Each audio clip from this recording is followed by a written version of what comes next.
আগুনে ভস্মীভূত হলো গার্মেন্টস ফ্যাক্টরির ভিতরে থাকা মেশিন থেকে শুরু করে কাপড় জামা সহ অন্যান্য জিনিস।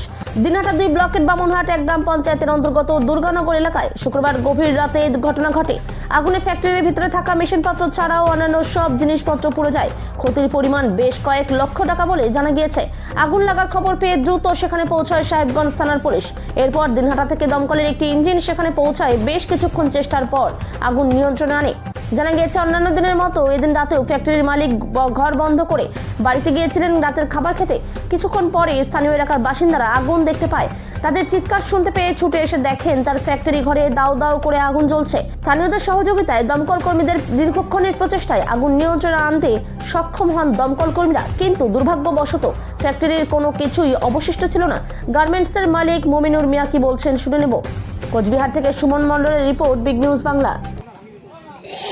আমি দোকান বন্ধ করে খালি গেলাম, যাই 10-15 মিনিটের ভিতরে চিল্লেতেছে লোক। আমি যাই বাড়িতে খালি গরুকে খাবার দিতেছি, এর মধ্যে বলে বাড়িতে প্রতিদিন খাওয়া দাওয়া করে আসি, দোকানে রাত্রিবেলা থাকি।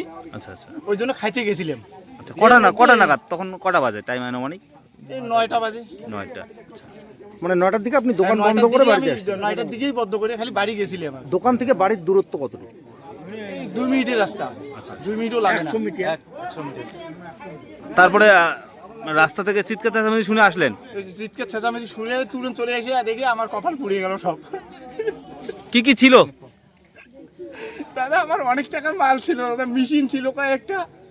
আমার লোন নিচ্ছি দাদা, 10 লাখ টাকা, 10-11 লাখ টাকা লোন নিচ্ছি, নিজে চা বন্ধু ছিল, সব টাকা লাগিয়ে দিচ্ছি দাদা এই জায়গায়।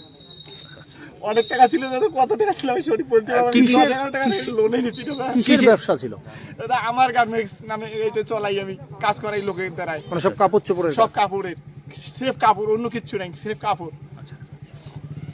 রেডিমেড মাল বানাই আমি। কি নাম আপনার? আমার নাম মমিনুর মিয়া। এই জায়গাটার নাম? জায়গাটা দুর্গানগর। এই 9টার পরে হঠাৎ করে আগুন লাগছে দোকানে। আপনার দোকান বন্ধ করা হয়েছিল কয়টায়? 5-10 মিনিট আগে। হ্যাঁ, 5-10 মিনিট আগে। কিসের দোকান ছিল এটা?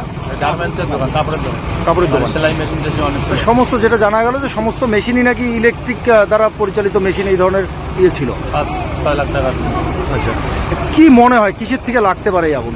আপনার হয়ে গেছে আমার, মানে ইলেকট্রিক শর্ট সার্কিট থেকে হওয়ার সম্ভাবনাটাই বেশি নাকি? তাছাড়া মানে কেউ প্রতিশোধ নেওয়ার জন্য আগুন লাগিয়ে দিতে পারে, এই ধরনের কিছু মনে হয়? কি এখন আপনার তো লাগছে আমাদের। কখন দেখতে পেলেন আগুন? না আগুন লাগাবে না কেউ। আমি নিজে এত দূরে থাকি, আমার দোকানে কেউ আগুন লাগাবে না। আমার ওই রকম কেউ এই জায়গায় নাই। আপনার কার দোকান ছিল? আপনার দাদার না ভাইয়ের? আমার দাদা। আপনার নাম? আমার নাম মিজানুল মিয়া। এই জায়গাটার নাম দুর্গানগর।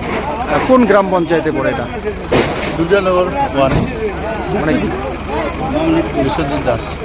কবে হলো এই অগ্নিকাণ্ড? 9:30টার দিকে শুনতে পেলাম যে এখানে আমারই সংসদ এলাকার ছেলে, গরিব ছেলে, খুব কষ্ট করে বিভিন্ন মাইক্রো ফাইন্যান্স থেকে লোন নিয়ে গার্মেন্টসের ছোটোখাটো ক্ষুদ্র দোকান খুলেছে।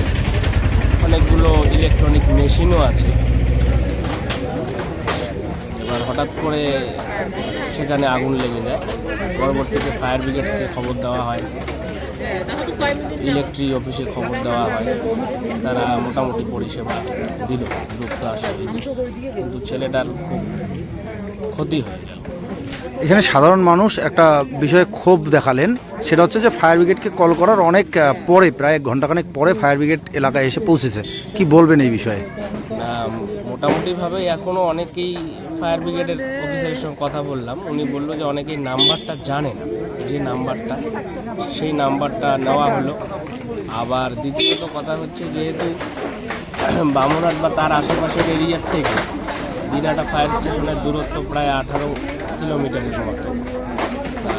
ফোন করার পরে এই যে 18 কিলোমিটার পেরিয়ে আসা, এটা একটা ঠিকই ব্যাপার যে আগুন তো থেমে থাকার বিষয় নয়, আসতে একটু দেরি হয়। এই বিষয়ে এর আগেও কিন্তু এই 2 নম্বর ব্লকে একটি ফায়ার স্টেশন প্রতিষ্ঠার দাবিতে একটা দাবি উঠেছিল। সেক্ষেত্রে কি মনে হয় যে সাহেবগঞ্জ এলাকায় যদি একটি ফায়ার স্টেশন থাকতো তাহলে কি অনেকটাই হ্যাঁ, তাহলে যেহেতু সময়টা যেহেতু দূরত্বটা কম, সময়টা কম লাগতো, আরও ক্ষয়ক্ষতির পরিমাণটা কম হতো।